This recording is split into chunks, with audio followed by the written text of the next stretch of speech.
पुष्यमित्र शुंग अष्टाध्यायी लिखने वाले विद्वान पाणिनि के अनुसार भारद्वाज वंश के कश्यप गोत्र के ब्राह्मण थे, लेकिन मूलतः किस जगह से थे इस पर कोई एक मत नहीं है। इसी अष्टाध्यायी पर महाभाष्य के नाम से कमेंट्री लिखने वाले पतंजलि पुष्यमित्र शुंग के ही समकालीन रहे। पतंजलि एक जगह इस तरह से लिखते हैं, इह पुष्यमित्रम यजायामः, यानी यहाँ हम पुष्यमित्र के लिए यज्ञ करते हैं।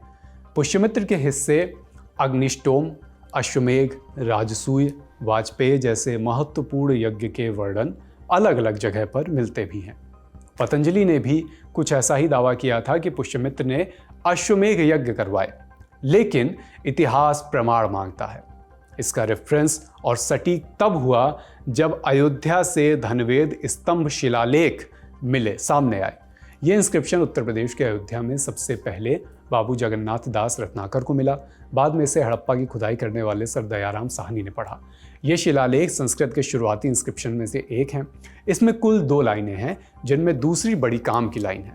एपिग्राफिया इंडिका वॉल्यूम 20 में हीरानंद शास्त्री के अनुसार इसका अनुवाद कुछ ऐसा है। ये शिलालेख 2 अश्वमेघ करवाने वाले पुष्यमित्र के 6वें वंशज कौशिकी पुत्र और कौशल के राजा धनदेव द्वारा धर्मराज के पिता फल्गुदेव के लिए स्थापित किया गया था। मतलब कि पुष्यमित्र ने 2 अश्वमेघ यज्ञ करवाए थे।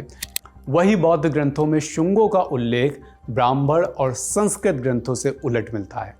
तिब्बती मूल के तारानाथ द्वारा रचा गया दिव्यावदान पुष्यमित्र शुंग को बौद्धों के क्रूर उत्पीड़क के रूप में पेश करता है। इसमें तारानाथ दावा करते हैं कि पुष्यमित्र ने मठों और बौद्ध ग्रंथों को जलाया था। Cambridge history of India volume 1 में E.J. रैप्सन भी कुछ ऐसा ही बताते हैं। रैप्सन लिखते हैं, पुष्यमित्र ने पाटलिपुत्र के पास बसे और अशोक के बनवाए कुक्कुटाराम विहार को नष्ट करने की योजना बनाई, जो असफल रही। फिर वो साकल यानी वर्तमान में पाकिस्तान का सियालकोट वहां गए, जहां उसने एक भिक्षु को मारने पर 100 स्वर्ण दिनार देने की पेशकश की।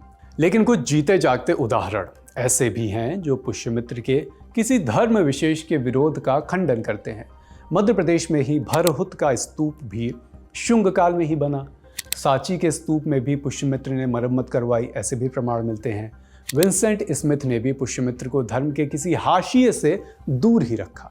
अपनी किताब अर्ली इंडियन हिस्ट्री में स्मिथ लिखते हैं कि पुष्यमित्र पर उत्पीड़न का आरोप लगाया गया है, लेकिन इन सबूतों के प्रामाणिक आधार नहीं हैं।